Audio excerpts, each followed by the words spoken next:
అందరికీ నమస్కారం. నేను మీ Haripriya. Welcome to my channel. ఇవాల్టి వీడియోలో సికింద్రాబాద్ తిరుమలగిరిలో ఉన్న గురువాయూరప్పన్ టెంపుల్కి వెళ్ళామండి. ఈ temple military colleges of electronics and mechanical engineering పరిధిలో ఉంది.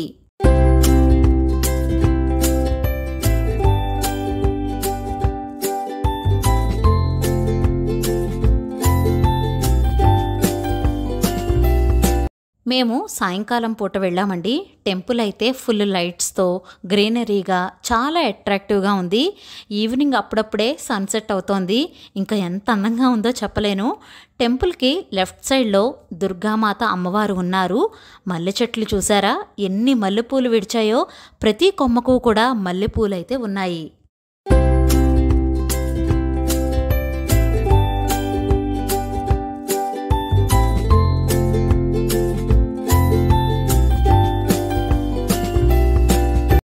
ఇంత అందమైన ప్రకృతిలో గుడి ఉందండి. ఎంతో అందంగా మరెంతో ఆహ్లాదంగా ఉంది. మనం గుడి లోపలికి ఎంటర్ అవ్వగానే లెఫ్ట్ సైడ్లో దుర్గామాత మందిరం ఉంటుంది. ఇంకా అమ్మవారి ఆశీస్సులు తీసుకున్న తర్వాత లెఫ్ట్ సైడ్లోనే ఆంజనేయ స్వామివారు మనకు దర్శనమిస్తారు. ఆంజనేయ స్వామివారిని చూడగానే ఏదో తెలియని బలం, శక్తి వస్తున్నట్లుగా అనిపిస్తుంది నాకు. ఇంకా స్వామివారికి కూడా మనస్ఫూర్తిగా ఎంతో ప్రశాంతంగా దండం పెట్టుకున్నాను. ఆ తర్వాత గుడికి లెఫ్ట్ సైడ్లోనే సాయిబాబా మందిరం కూడా ఉంటుంది.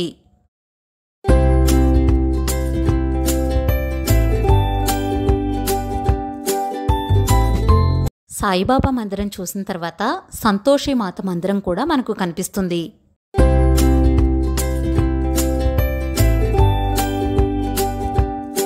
గుడి లెఫ్ట్ సైడ్ నుంచి ఒకసారి ఓవరాల్ లుక్ అయితే చూపిస్తున్నానండి. ఎంత బాగుందో కదా. గుడి లోపలికి ఎంటర్ అయితే ఇది మెయిన్ టెంపుల్ అండి. ఇది హెగ్జాగోనల్ షేప్లో ఉంటుంది. ఇక్కడ మెయిన్ గాడ్ వచ్చేసి గురువాయూరప్పన్ అంటే శ్రీకృష్ణుడండి. కేరళలో గురువాయూర్ అనే ప్లేసులో శ్రీకృష్ణుణ్ణి గురువాయూరప్పన్ అని పిలుస్తారు. టెంపుల్ చాలా స్పేషియస్గా చాలా కామ్గా ఉంది. టెంపుల్ లోపల చాలామంది దేవతామూర్తులను చూడవచ్చు మనం. శివపార్వతులు, వినాయకుడు, హనుమంతుడు, సీతారామలక్ష్మణులు, దుర్గామాత, సరస్వతీదేవి, లక్ష్మీదేవి, ఇంకా గురువాయూరప్పన్. గురువాయూరప్పన్ విగ్రహాన్ని పాతాళ అంజనం అనే స్టోన్తో తయారు చేశారు. ఈ టెంపుల్ కన్స్ట్రక్షన్ 1983లో స్టార్ట్ చేశారు. ఆ తర్వాత 2001 నుంచి 2003 వరకు కూడా రెనోవేట్ చేశారు. ఈ టెంపుల్ని మిలిటరీ వాళ్ళు మెయింటైన్ చేస్తారు. టెంపుల్ అయితే చాలా పీస్ఫుల్గా, బ్యూటిఫుల్గా ఉంది. ఈ టెంపుల్ టైమింగ్స్ వచ్చేసి ఉదయం 5:30 నుంచి ఆఫ్టర్నూన్ 1 వరకు తెరిచి ఉంచుతారు. మళ్ళీ ఈవినింగ్ 4:30 నుంచి 8:30 వరకు ఓపెన్ చేసి ఉంచుతారు. ఈ టెంపుల్ అనేది ఈ ఏరియాలో చాలా ఓల్డెస్ట్ అండ్ చాలా పాపులర్ టెంపుల్ కూడా. ఇప్పుడు ఈ మెయిన్ టెంపుల్ చూసాం కదా. ఈ మెయిన్ టెంపుల్కి రైట్ సైడ్లో ఉన్న గుళ్ళను దర్శించుకుందాం. మనం రైట్ సైడ్ వెళ్ళగానే ఒక మందిరంలో భరతమాత ఉన్నారు. వెనకాల వందే మాత్రం పూర్తిగా ఉంది.